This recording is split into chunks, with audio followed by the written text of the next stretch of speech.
Hello students, today I will teach you the first lesson of prose from the 12th class English book Flamingo. The name of the chapter, the last lesson, written by Alphonse Daudet.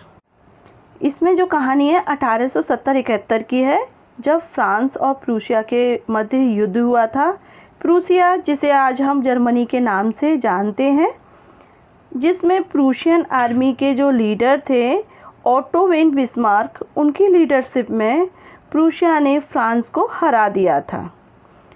और जब Prussia यानी Germany ने France को हरा दिया, तब Germany ने France के जो दो डिस्ट्रिक्ट थे अल्सास और लॉरेन, उस पर कब्जा कर लिया। इसके साथ ही साथ उन्होंने क्या किया कि जर्मन सरकार ने यह ऑर्डर कर दिया कि अल्सास और लॉरेन के जितने भी स्कूल्स हैं उनमें अब से फ्रेंच लैंग्वेज नहीं पढ़ाई जाएगी, उसकी जगह जर्मन लैंग्वेज को पढ़ाया जाएगा। इस बात का वहाँ के लोगों पर बहुत ही ज़्यादा इफ़ेक्ट पड़ा और वो बहुत ही ज़्यादा दुखी हुए कि अब वो अपनी मदर लैंग्वेज को नहीं सीख पाएंगे।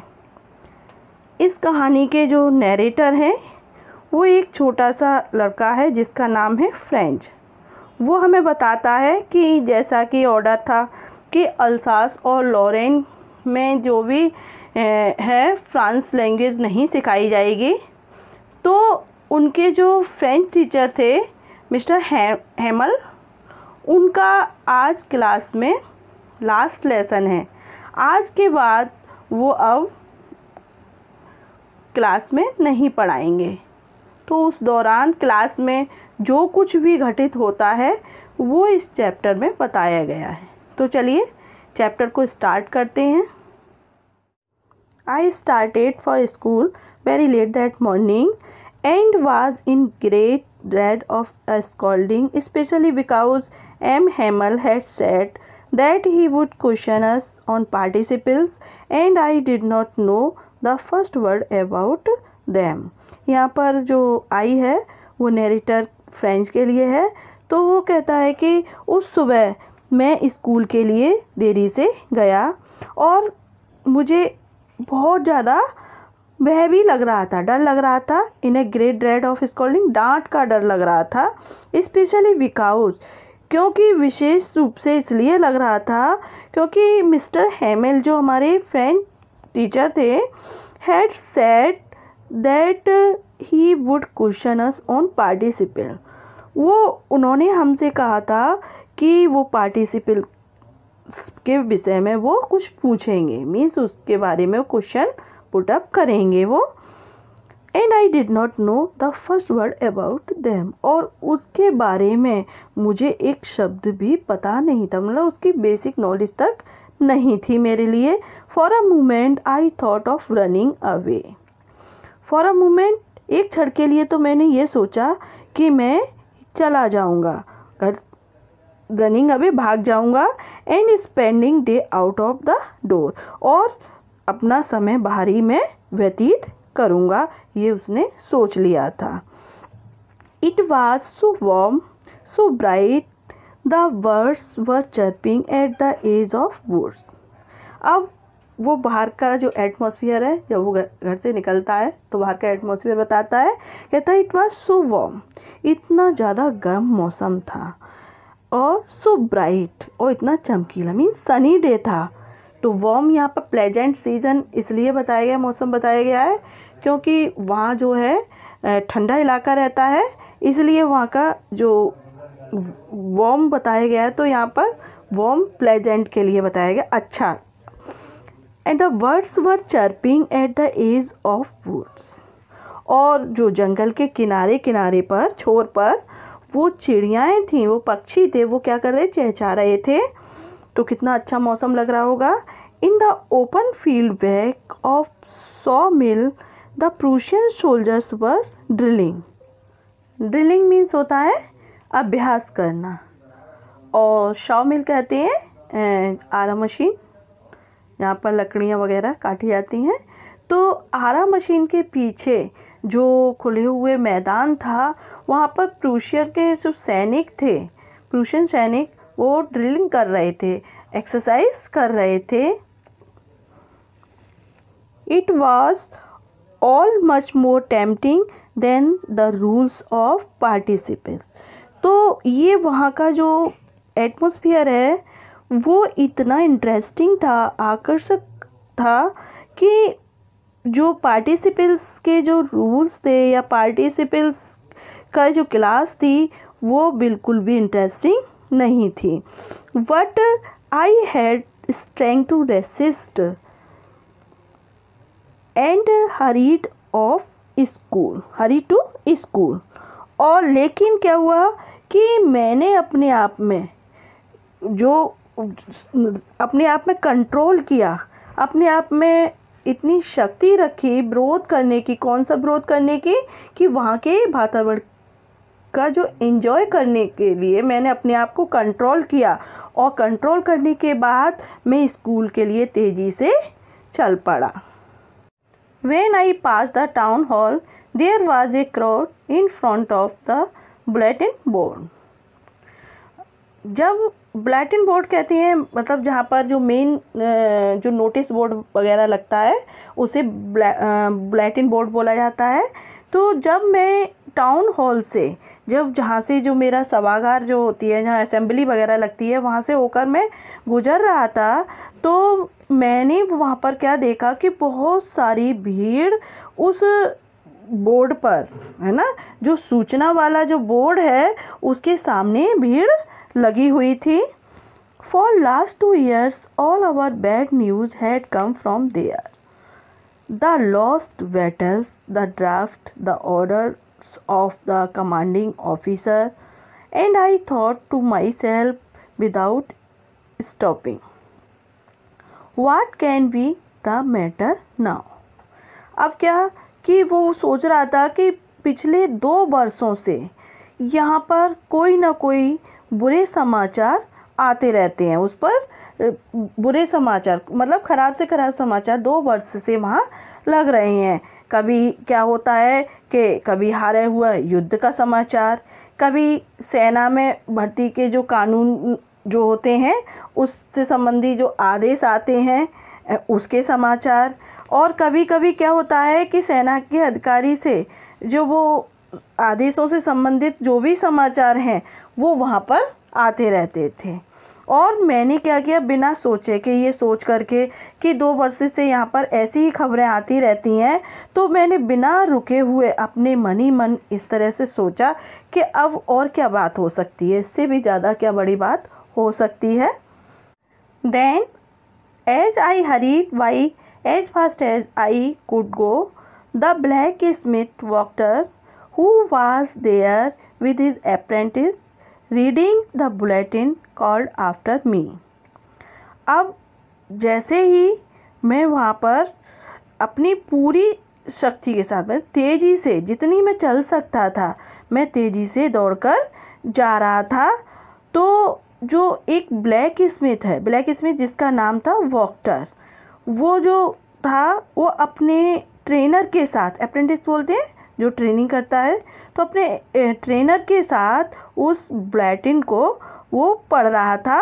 तो उसने कॉल्ड आफ्टर मी, उसने मुझे पीछे से पुकार कर कहा, डोंट गो सो फास्ट वव या निकनेम के रूप में बोला गया है कि इतनी जल्दी मत दौड़ो बच्चे, you will get to your school in plenty of time. School पहुंचने के लिए तुम्हारे पास अब बहुत सारा समय है, इतनी जल्दी मत करो। I thought he was making fun of me and reached M Hamel's little garden all out of breath means तेज़ी से हाँफना। तो मैंने ये सोचा, जब वो लोहार जो है मेरे से टोक रहा था, तो मैंने सोचा ये मेरा मजाक उड़ा रहा है। तो मैं तेज़ी से दौड़ता हुआ मिस्टर हेमेल के छोटे से गार्डन में जाकर पहुंचा। Usually when school began there was a great bustle. वो सोचता है कि आमतौर पर जब स्कूल खुलता है तो ज़्यादातर बहुत तेज़ी से शोरगुल आता है और बहुत सारी अफरा तफरी रहती है, which could be heard out in street, जो कि जो शोर है इतना होता था कि गलियों में भी सुनाई देता था। किस तरह का? The opening and closing desk lessons repeated in unison, कि ओपनिंग करते हुए क्लोज करते हुए मेज़ को करना, या फिर lessons repeated in unison very loud, तेज़ी से जो बच्चे हैं एक साथ मिलकर के लेसन को रिपीट करते थे। अपने हाथों को with our hands over our ears to understand better, अपने हाथों को कान पर रख कर के और तेज़ी से एक साथ चिल्लाकर अच्छे से समझने के लिए तेज़ी से वो चिल्लाते थे। ऐसा शोर गलियों में आता था। और क्या आता था? The teachers great ruler rapping on the table, और जो टीचर थे, जो टीचर क्लास में होते थे, तो उनके जो बड़े स्केल अपने हाथ में रखते थे, उनको टेबल पर थपथपाने की आवाज़ भी आती थी गलियों में।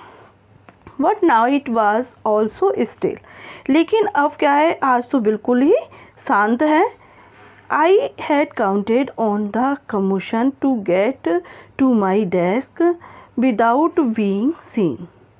अब मैंने तो ये सोचा था कि इतना जब हल्ला गुल्ला होगा, क्योंकि मैं लेट ऑलरेडी था, तो शोरगुल होगा, और उस शोरगुल में, कमोशन मीन्स नॉइस, तो शोरगुल में मैं जाऊंगा और बिना किसी के दिखाई दिए और अपनी सीट पर बैठ जाऊंगा। That day everything had to be quiet as Sunday morning, लेकिन क्या है कि उस दिन हर चीज़ जो थी बिल्कुल शांत थी, साइलेंट थी। ऐसा लग रहा था जैसे संडे हॉलीडे हो। Through the window I saw my classmates already in their places, और मैंने विंडो से क्या देखा कि जो मेरे साथ के क्लासमेट्स थे वो पहले से ही अपनी अपनी सीट पर बैठे हुए हैं। और M Hamel walking up and down window down with the terrible iron ruler under his arm, और जो मिस्टर हेमेल हैं, जो टीचर हैं, वो अपने बगल में जो, अब यहाँ पर टेरिबल आयरन रूलर बताया गया है। टेरिबल इसलिए बताया क्योंकि उनके लिए टीचर से बहुत डर लगता था, तो उन्होंने कहा है आयरन का जो रूलर था, उनका पैमाना था, उन्होंने बगल में लगाकर इधर से उधर वो घूम रहे हैं। I had to open the door, अब मुझे दरवाज़ा खोलना पड़ा, and go in before everybody, और सबके सामने मुझे अंदर भी जाना पड़ा। You can imagine how blushed and how frightened I was. अब तुम अच्छे से सोच सकते हो, कल्पना कर सकते हो कि मुझे कितना शर्मिंदगी महसूस हो रही। ब्लस्ड मीन्स शाइनेस होना, तो मैं कितना शर्मिंदगी हो रही थी और मुझे कितना डर लग रहा था अंदर जाने में, तुम ये अनुमान लगा सकते हो। बट नथिंग हैपेंड, लेकिन ऐसा कुछ भी घटित नहीं हुआ। M Hamel show me and said very kindly, go to your place quite quickly little friends, we were beginning without you. अब जो मिस्टर हेमेल हैं, उन्होंने मेरी तरफ देखा और बहुत ही काइंडली वे में मुझसे कहा कि go to your place quickly, जल्दी से फ्रेंच तुम जाओ अपनी जगह पर, और तुम्हारे बिना मैं शुरू करने ही वाला था। आई jumped over the bench and set down at my desk, और मैं जल्दी से बेंच पर कूदकर अपनी डेस्क पर बैठ गया। Not till then when I got a little over my fright, क्योंकि जिस समय मैं बैठा था तो मेरे अंदर डर भरा हुआ था, तो मैं ऐसा कुछ भी नहीं देख पाया कि did I see the our teacher had on his beautiful green coat, his frill shirt and the little black silk cap all embroidered that he never wore except on inspection and prize days। कि ये मैं कुछ भी नहीं देख पाया कि जो हमारे जो टीचर हैं वो एक सुंदर सा ग्रीन कलर का कोट पहने हुए थे, जिसमें के फ्रिल वाली शर्ट थी और एक लिटिल ब्लैक सिल्क का उनका कोट वो टोपी थी और जिस पे कि एम्ब्रॉयडरी हो रही थी। और वो इस तरह से कभी नहीं पहनते थे, केवल किसी सेरेमनी में पहनते थे। कोई सेरेमनी स्कूल में हुआ करती थी या जैसे सेरेमनी ऐसे कभी निरीक्षण हुआ करता था या प्राइज डिस्ट्रीब्यूशन हुआ करता था। इसके अलावा वो कभी इस तरह की ड्रेसेस नहीं पहनते थे। Besides the whole school seemed so strange and solemn. और इसके अतिरिक्त जो पूरा जो स्कूल था वो इतना अजीब सा और बहुत ज़्यादा सीरियस लग रहा था। But the thing that surprise me most was to see on the back benches that were always empty the village people sitting quietly like ourselves. Old Hauser with his three-cornered head, the former mayor, the former postmaster and several other besides. लेकिन सबसे ज़्यादा जो आश्चर्य करने वाली मेरे लिए जो चीज़ थी वो क्या थी कि जो पीछे की जो सीट थी वो सीट्स हमेशा खाली पड़ी रहती थी। वहाँ पर गांव के लोग हमारी तरह बेंच पर चुपचाप बैठे हुए थे। और वो चुपचाप बैठे हुए थे, उनमें कौन कौन थे? Old Hauser with his three cornered. और वहाँ पर तिकोना टोपी पहने हुए एक बूढ़े व्यक्ति थे और उसमें एक फॉर्मर मेयर भी थे, मतलब जो रिटायर्ड मेयर होते हैं, और द फॉर्मर पोस्टमास्टर थे, जो पहले रिटायर्ड पोस्टमास्टर, और इसके अलावा अन्य लोग भी थे। Everybody looked sad. और जो सभी व्यक्ति जो भी बैठे हुए थे क्लास में वो सभी बहुत दुखी थे। And Hauser had brought an old primer.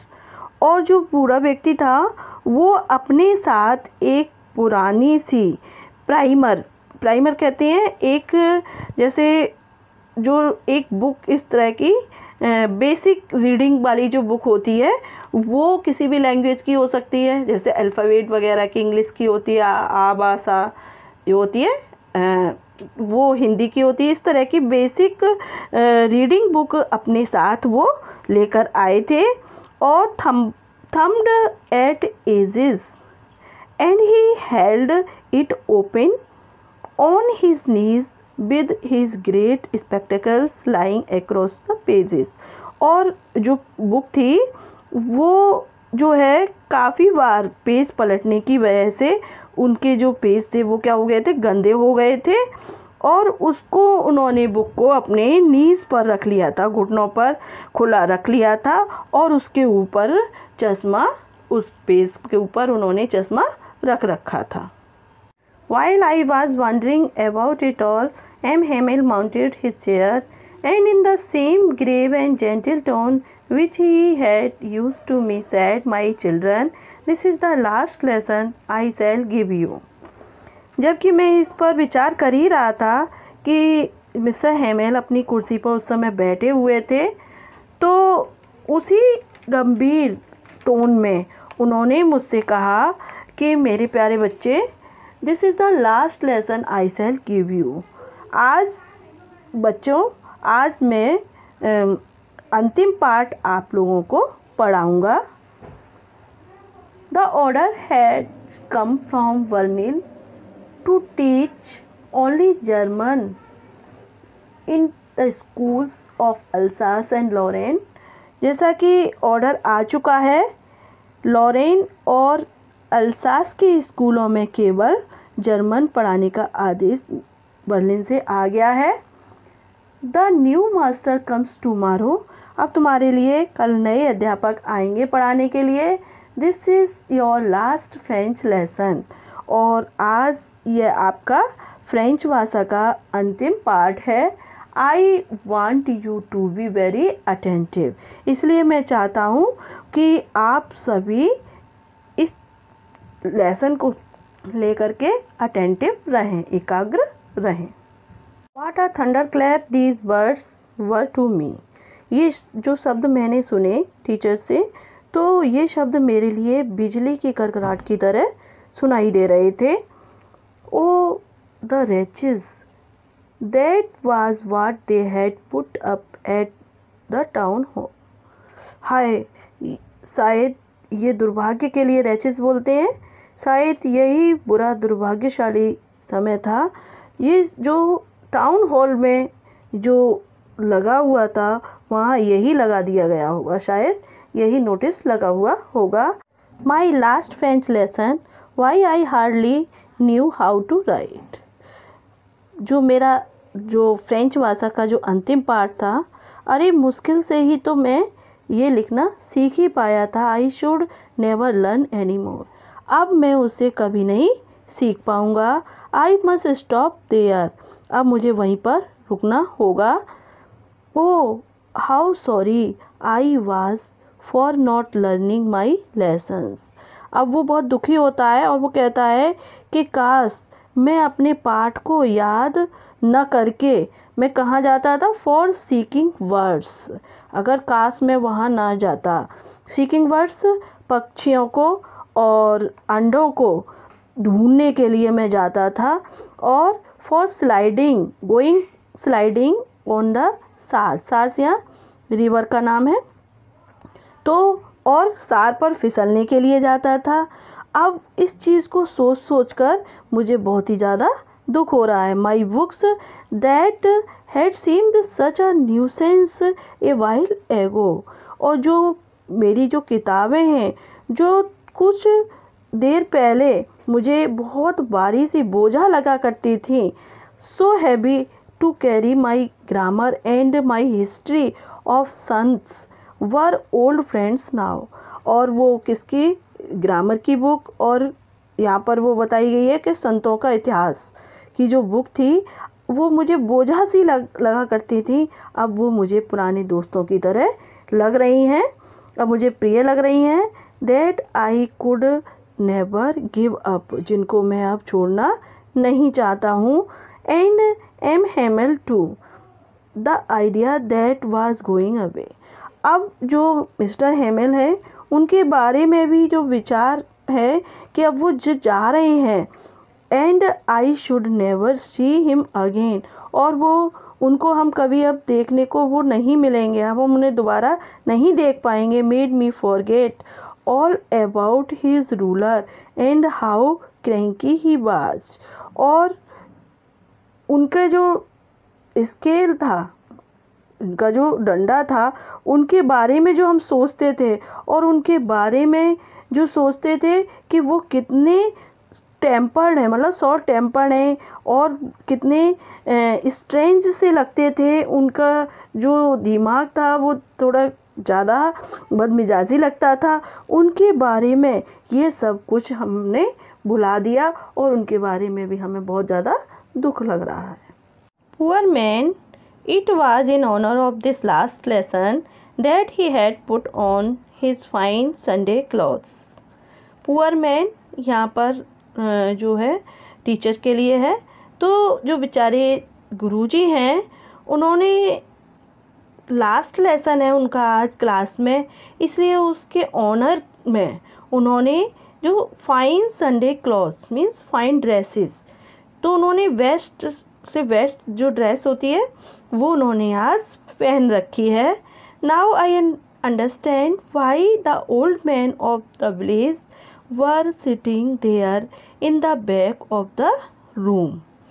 और मुझे अच्छे से समझ में आ गया कि ये जो गांव के लोग हैं वो यहाँ पर क्लास में पीछे क्यों बैठे हुए हैं। It was because they were sorry to that they had not gone to school more. वो इसलिए बैठे हैं कि वो भी दुखी हैं, वो भी यहाँ आए हैं, वो भी दुखी थे कि वो ज़्यादा स्कूल नहीं गए थे, इसलिए वो अपने दुख व्यक्त करने के लिए यहाँ आए हुए हैं।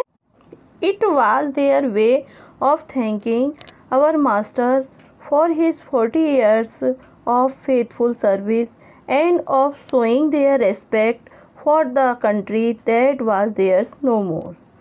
और जो हमारे अध्यापक जी हैं, उन्होंने जो 40 वर्ष तक यहाँ पर जो पढ़ाया है, सेवा की है, उनका धन्यवाद देने के लिए, और जो देश अब उनका नहीं रहा है, उस देश को सम्मान देने के लिए ये लोग अपने अलग तरीके से यहाँ आए हुए हैं।